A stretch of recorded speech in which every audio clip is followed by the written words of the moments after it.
여러분, 안녕하세요. 황진범입니다. 자, 오늘은 88회 전사범에게 1급 실무 문제 풀이 해설을 시작하도록 하겠습니다. 자, 이 88회 시험은 이제 올해 2월 달에 시행했던 시험이고요. 그 다음에 이제 4월 달은 코로나 바이러스 인해서 취소가 되고 6월 시험도 이제 시험은 치긴 합니다만 2주 동안 지연이 돼가지고 이제 그 6월 한 셋째 주에 시험을 이제 응시를 할 수가 있겠습니다. 이제 원래는 이제 내일부터 이제 그 5월 3일 제가 녹화를 하기 때문에 5월 4일에 이제 월선 점수를 받고 있는데, 근데 이게 좀 이제 2주 동안 지연이 됐기 때문에 2주 후에 이제 원서 접수를 시작을 하니까 이제 전사회계 1급 놓치지 않고 이제 또 신청을 또 해주셨으면 좋겠습니다.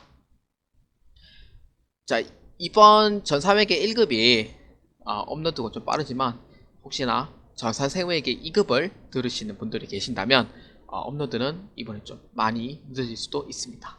왜냐면은 제가 그 직업 전문 이제 그 훈련 교사에 이번에 좀 선발이 돼 있기 때문에 현재 직업 전문 교사 그 온라인 수업 강의를 현재 좀 듣고 있어요. 그 다음에 오프라인 교육도 듣고, 그 다음에 이제 뭐 이제 수행평가, 그 다음에 이제 교수 강의 그 하는 이제 실무 그 실기하고, 그 다음에 이제 지필평가까지를 해야 이제 완벽하게 직업훈련 교사 자격증을 이렇게 받을 수가 있겠습니다.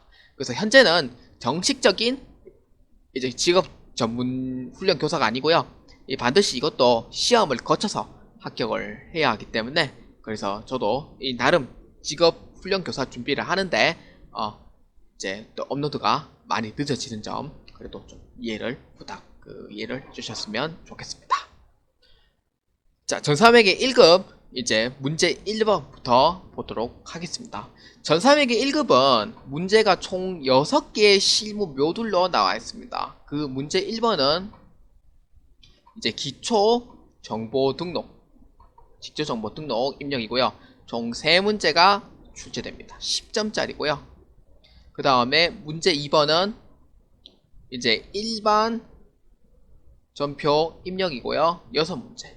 그러니까 즉 6문제고요. 총 18점입니다. 그 다음에 문제 3번은 이제 부가가치세가 포함된 매입, 매출, 전표 입력입니다. 이것도 총 6문제가 출제되고요. 18점입니다. 그 다음에 문제 4번은 이제 그 오류 수정 이제 붕괴이기 때문에 이거는 일반 전표에도 해당이 되고요. 메인 매출 전표에도 해당이 됩니다. 그래서 두 문제가 출제되고요. 총 6점입니다. 그 다음에 문제 5번은 이제 결산 문제이고요. 총 3문제가 출제되어 9점입니다. 그 다음 문제 6번은 이제 조회 문제이고요. 이 조회 문제는 실무에서도 이 조회하는 문제가 조회하는 문제처럼 나온다고 그런다기보다는 이제 실제로 이제 금액이 틀린 부분이라든지 어디서 그걸 찾아야 되는 경우가 있어요. 그래서 조회하는 문제고요. 이것도 총 3문제에 9점입니다. 그래서 총 70점이 모두 배점이 되어 있습니다. 그래서 이 중에서 가장 이제 중요한 문제는 요거하고 특히 요거를 제일 중요시 봐요. 요거 제일 중요시 보기 때문에 특히 이 문제는 웬만하면 틀리면 안 되는 이제 그러한 이제 문제고요. 그 다음에 실무에서도 전표 입력은 가장 기본적으로 보기 때문에 기초를 탄탄히 하셔가지고 전사회계 1급 분계 문제는 웬만하면 꼭 다 맞췄으면 좋겠습니다. 자, 이렇게 해서 이제 문제가 되어 있고요. 그래서 문제 1번부터 한번 보도록 하겠습니다. 자, 문제 1번. 다음은 기초정보 관리 및 정기분 재무제표에 대한 자료다. 각각의 요구사항에 대하여 답하시오 입니다. 자, 총 3문제가 있습니다. 자, 3문제 중에 한번 보도록 하겠습니다. 자, 1번 이제 정기분 손익계산서를 검토한 결과 다음과 같은 오류가 발견되었다. 관련되는 정기분 재무제표를 모두 수정하시오 입니다. 자, 이 문제가 나오는 경우는 이걸 어떻게 하냐 이렇게 생각할 수도 있지만 생각보다 어렵진 않아요. 자, 이거는 손익계산서에 대한 오류인데 손익계산서에 오류가 발생되어 있어요. 그래서 수도 강렬비가 틀린 금액 560만원과 올바른 금액 650만원을 이제 수정하는 경우예요. 그러니까 즉 이 문제에 전체적인 숲을 보고 파악을 하면 이렇습니다. 첫 번째는 이제 손익계산서의 오류이기 때문에 당연히 손익계산서 금액을 수정해야 되겠죠. 수정해야 되겠죠. 손익계산서 부분을 먼저 수정합니다. 그 다음에 두 번째는 이제 손익계산서를 수정하면은 판관비 금액도 다 변경이 돼요. 그러니까 즉 손익계산서에 이제 이제 금액을 수정하면은 가장 영향을 받는 그 하위에 영향을 다 미치게 됩니다. 그래서 수정을 하면은 당연히 손익계산서도 변동이 됩니다. 손익계산서도 변동이 돼요. 그 다음에 손익계산서가 변동이 되면은 당연히 이거는 어디에 이익잉여금에 해당하는 부분에 또 변동이 되겠죠. 이익잉여금에 변동이 됩니다. 잉여금 처분 계산서 정기분이죠. 여기에 또 수정합니다. 왜?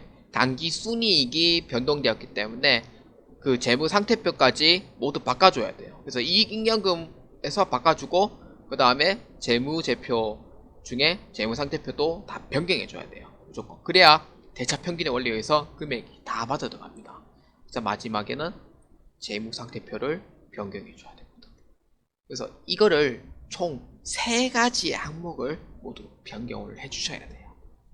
그래서 떡하니 이것만 해서 수정했어요 이렇게 하면 안 되고요.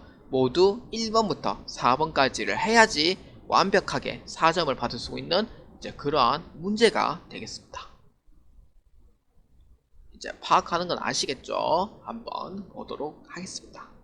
자, 첫 번째는 이제 손익계산서 상에 오류가 발견되었기 때문에 손익계산서 상에 이제 수도 강렬비부터 먼저 변경해 줍니다.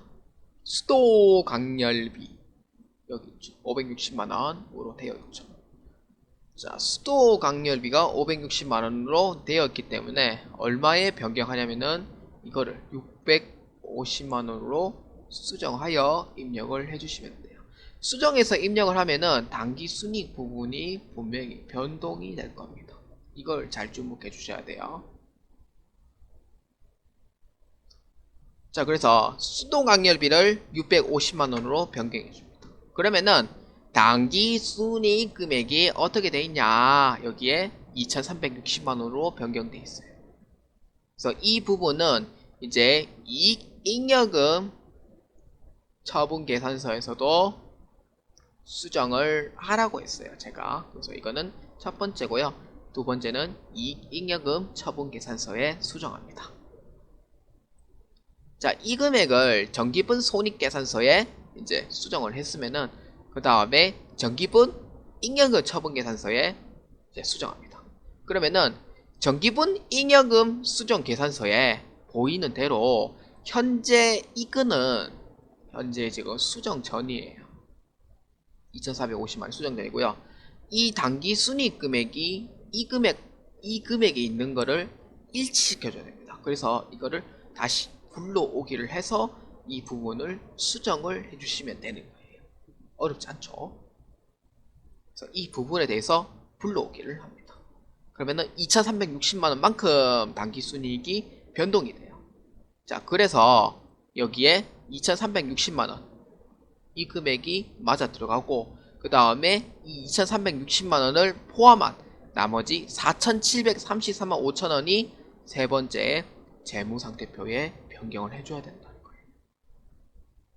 왜? 그러니까 이것만 변경해 주는 게 아니고요. 왜냐면은 그 이제 잉여금 이제 인 경우에는 이제 2월 이제 잉여금으로 이제 또 금액을 재무 상태표로 금액을 보내줘야 되는데, 기존에 있는 기초 금액하고 플러스 단기 순이익 금액도 포함을 시켜줘야 돼요. 그러니까 즉 이것만 변경을 하는 게 아니라는 거예요. 그러니까 즉 단기 순이익만 변경하는 게 아니고 이 기초 금액과 단기 순이익 금액을 모두 포함해서 그 재무 상태표에 수정을 해주셔야 돼요. 그래서 4,733만 5천원만큼 수정을 해라, 이런 의미가 됩니다. 자, 그러면은 이제 정기분 잉여금 처분 계산서에 이제 수정을 하면 돼요. 얼마? 재무상태표에 수정을 하면 되죠. 자, 재무상태표에 보시면은 2월 잉여금이 현재 지금 얼마냐면은 4,823만 5천원이에요. 이거죠. 이 금액과 이 금액이 서로 맞아야 됩니다. 그래서 맞기 때문에 이 금액만큼 이제 수정을 해주시면 돼요. 자, 수정을 해서 이제 4,733만 5천원만큼 수정을 해주시면 됩니다. 이렇게 하면은 이제 재무상태표도 금액이 맞고 손익계산서도 올바르게 수정이 되고 잉여금 처분계산서까지 모두 올바르게 수정이 되었어요. 그래서 여기까지 해야 완벽하게 4점을 받을 수가 있겠습니다.